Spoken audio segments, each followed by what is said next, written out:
একটা শিশুর ভবিষ্যৎ কেবল তার একাডেমিক রেজাল্ট দিয়ে না, বরং তার চরিত্র দিয়ে নির্ধারিত হয়। আর এই চরিত্র গড়ে ওঠে ছোট ছোট অভ্যাস, আচরণ আর পারিবারিক পরিবেশের মাধ্যমে।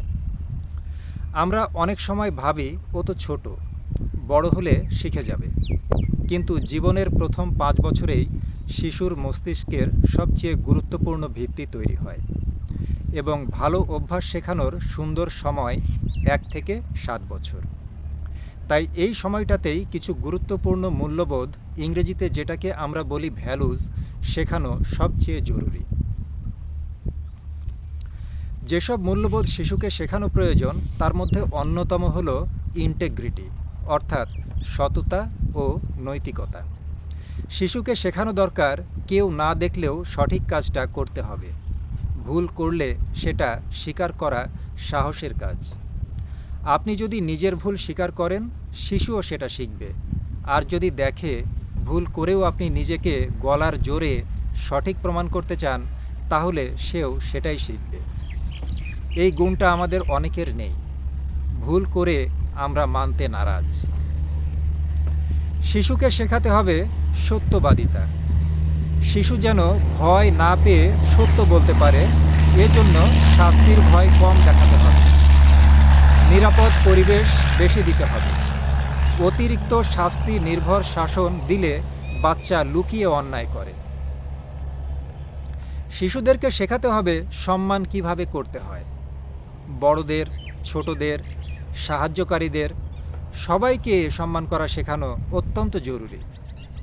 প্লিজ, থ্যাংক ইউ এই কথাগুলো বলা ছোট থেকেই অভ্যাস করাতে হবে। তাদেরকে শেখাতে হবে এমপ্যাথি, অর্থাৎ সহানুভূতি, অন্যের অনুভূতি বুঝতে শেখানো। কেউ একজন কষ্ট পেয়েছে, কেন, এই প্রশ্ন করা শেখাতে হবে। অন্যজন কষ্ট পেলে বা কোনো সমস্যাগ্রস্ত হলে সেই সমস্যার অনুভূতি যেন তাকেও ছুঁয়ে যায়, ততটুকু স্পর্শকাতর করে তাকে গড়ে তুলতে হবে। অন্যের ব্যথায় ব্যথিত হওয়া শেখাতে হবে। সহানুভূতি যে মানুষগুলোর নেই, সেই মানুষগুলোই জানোয়ারের মতো আচরণ করে। কারো দুঃখে কষ্টে কিছুই আসে যায় না। এমপ্যাথি থাকলে শিশুর মধ্যে আক্রমণাত্মক আচরণ কমে। একজন সহানুভূতিশীল শিশুর ভবিষ্যতে একজন সহানুভূতিশীল ও কোমল হৃদয়ের মানুষ হিসেবে গড়ে ওঠে এবং 10 জনের সঙ্গে সুন্দরভাবে মানিয়ে জীবন চলতে পারে। তাদেরকে শেখাতে হবে গ্র্যাটিটিউড, অর্থাৎ কৃতজ্ঞতা। ছোট ছোট জিনিসের জন্য ধন্যবাদ দেওয়া শেখাতে হবে। খাবার, খেলনা, পরিবারের প্রতি কৃতজ্ঞতা শেখাতে হবে। এই খাবার কোথা থেকে এলো, এই খেলনা কোথা থেকে জোগাড় করা হলো, কিভাবে কেনা হলো, পরিবার তাকে কিভাবে লালন পালন করছে, এই বিশেষ বিষয়গুলো তাকে বোঝাতে হবে এবং সব কিছুর জন্য কৃতজ্ঞ হতে শেখাতে হবে। কৃতজ্ঞতা ছাড়া একজন পরিপূর্ণ মানুষ গড়ে উঠতে পারে না, এবং একজন মানুষ কখনো পরিপূর্ণভাবে সুখী হতে পারে না। শিশুদেরকে শেখাতে হবে হাম্বলনেস, অর্থাৎ নম্রতা। আমি সব জানি, এই মনোভাব নিয়ে যেন কোনো শিশু বড় না হয়। আমি যে কোনো বয়সে, যে কোনো বিষয়, যে কোনো মানুষের কাছ থেকে শিখতে পারি, এমন মনোভাব রাখতে হবে। শেখার মানসিকতা গড়ে তুলতে হবে। শিশুদেরকে এমনভাবে গড়ে তুলতে হবে যেন তারা বড় হয়ে ভালো জিনিস থেকে তো শিখবেই, পাশাপাশি খারাপ জিনিসটা থেকে শিখবে, যে কোন বিষয়গুলো জীবন থেকে বাদ দিতে হবে। ভালো খারাপের মধ্যে থেকে শিক্ষণীয় ও বর্জনীয় এ দুটি বিষয়কে আলাদা করা তাদেরকে শেখাতে হবে। শিশুকে এমন একজন মানুষ হিসেবে গড়ে তুলতে হবে যেন সে সবার কাছ থেকে শেখার আগ্রহ পায়। শিশুদেরকে এটা বোঝাতে হবে যে একজন মানুষের সব কিছু জানা থাকে না, সবার কাছেই কিছু না কিছু শেখার থাকে।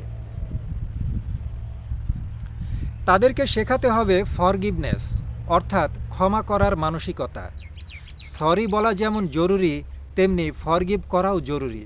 এতে মানসিক চাপ কমে, সম্পর্ক ভালো থাকে।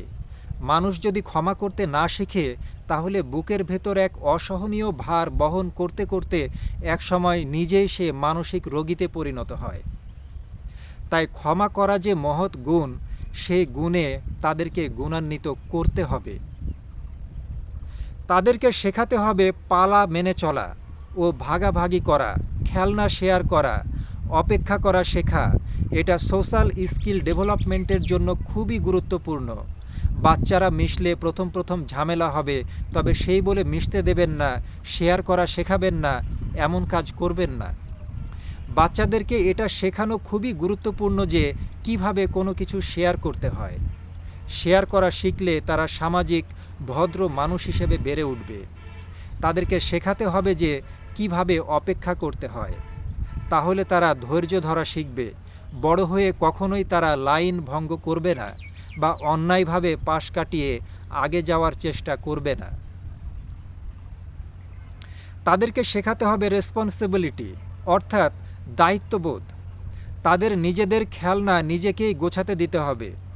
তাদেরকে ছোট ছোট কাজের দায়িত্ব দিতে হবে। এতে শিশুর সেলফ কনফিডেন্স বাড়ে। ছোট থেকেই পারলে তার জিনিসগুলো একটু আলাদা রাখুন আপনার সাধ্যের মধ্যে। তার বুক সেলফ, টয় সেলফ, ওয়ার্ড্রোব বা আলমারির একটা ড্রয়ার তার নিজের জন্য আলাদা করে দিন। এতে নিজের জিনিস নিজে গুছিয়ে রাখা আরও সুন্দর করে শিখতে পারবে। এতে করে তাদের আত্মবিশ্বাস গড়ে ওঠে। ভবিষ্যতের বড় দায়িত্ব পালন করার জন্য এভাবে তারা আস্তে আস্তে প্রস্তুত হতে পারে। তাদেরকে শেখাতে হবে লাভ, অর্থাৎ ভালোবাসা, নিঃশর্ত ভালোবাসা, আনকন্ডিশনাল লাভ। শিশুকে জানাতে হবে তুমি যেমন তেমনই ভালো। শিশুকে বলা যাবে না আদর করো, না হলে তোমাকে ভালোবাসবো না, ভাত খাও, না হলে তোমাকে ভালোবাসবো না। এসব কন্ডিশন দেওয়া বন্ধ করুন। নিয়ম কানুন শেখানো এক বিষয়, আর কাজে ভালোবাসার কন্ডিশন দেওয়া অন্য বিষয়। শর্ত যদি দিতেই হয় অন্য কিছু দিয়ে দেন, ভালোবাসা দিয়ে নয়। ভালোবাসা নিঃস্বার্থ হওয়া উচিত। নিঃস্বার্থ ভালোবাসা শেখালে তারা কখনো স্বার্থপর হয়ে উঠবে না। তাদেরকে শেখাতে হবে ডিটারমিনেশন, অর্থাৎ দৃঢ়তা, চেষ্টা চালিয়ে যাওয়ার মানসিকতা। হেরে গেলে আবার চেষ্টা করা। একটা কাজে সফল হলে তার সফলতার জন্য প্রশংসা না করে বরং সে যে চেষ্টা করেছে সেই চেষ্টার জন্য তাকে প্রশংসা করা উচিত। যখন সে চেষ্টা করার মর্ম উপলব্ধি করতে পারবে, তখন সে একবার ব্যর্থ হলে আবার চেষ্টা করতে উৎসাহ পাবে। এতে করে সে একজন দৃঢ়চেতা মানুষ হিসেবে গড়ে উঠবে। শিশুর মস্তিষ্ক ইমিটেশন, অর্থাৎ অনুকরণ দিয়ে শেখে। আপনি যেমন আচরণ করবেন শিশুও তাই শিখবে, কথা নয়। আপনার আচরণই তার সবচেয়ে বড় শিক্ষক। এক্ষেত্রে বাবা মার বাস্তব জীবনে আরও কিছু করার আছে। যেমন বকাঝকা না করে ব্যাখ্যা করুন, তাকে বোঝান, তাকে উপলব্ধি করান সে কি ভুল করেছে। ছোট মানুষ ভুল ও সঠিকের পার্থক্য খুব বেশি কিছু বোঝে না। বকাঝকা করলে সে আরও বেশি কনফিউজড হয়ে যায়, তাদের মাথা এলোমেলো হয়ে যায়। শিশু বাচ্চার মাথাকে এলোমেলো করে দেবেন না। তাদেরকে ধৈর্য সহকারে বুঝিয়ে বলুন। আপনার ধৈর্য ধরার মানসিকতা শিশুকেও ধৈর্যশীল মানুষ করে গড়ে তুলবে। প্রতিদিন 30 থেকে 40 মিনিট কোয়ালিটি টাইম দিন। শিশু আপনাকে ভালোবাসে, সে আপনার কাছে সময় চায়, আপনার মনোযোগ চায়। নিজের আচরণ দিয়ে উদাহরণ দিন, অর্থাৎ আপনি আপনার বাচ্চাকে যেরকম দেখতে চান আপনি নিজেকে আগে সেভাবে গড়ে তুলুন।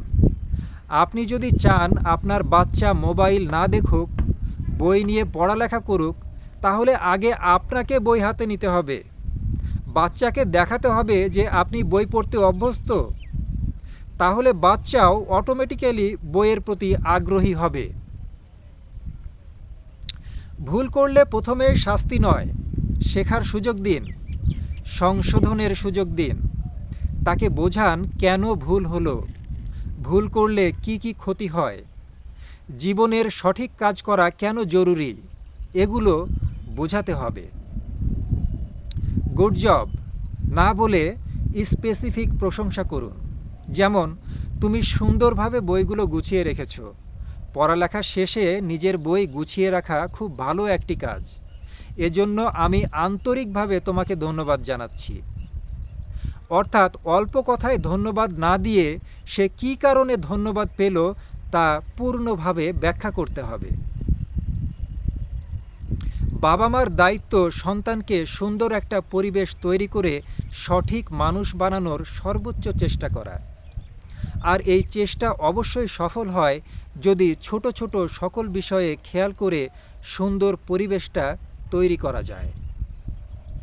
শিশুকে শুধু পড়াশোনা শিখিয়ে সফল করা যায়, কিন্তু মানুষ বানাতে হলে এই মূল্যবোধগুলো শেখানো অত্যন্ত অত্যন্ত জরুরি। এই সব গুণের অভাবে প্রতিটা মানুষের আড়ালে থাকে এমন এক মানুষ যা নিজ পরিবার ও সমাজের জন্য ভীষণ ক্ষতিকর। আজ আপনি যে বীজটা বপন করবেন, আগামীকাল সেটাই হবে তার চরিত্র, তার পরিচয়। তো আপনি আপনার শিশুকে কী ধরনের চরিত্র এবং পরিচয় দিতে চান? লেখাটি আমি পেয়েছি সেবিকে আমিত নামক একটি আইডি থেকে, এবং লেখাটি পাওয়ার পর এর সঙ্গে আমি আরও কিছু নিজে থেকে সংযোজন করেছি।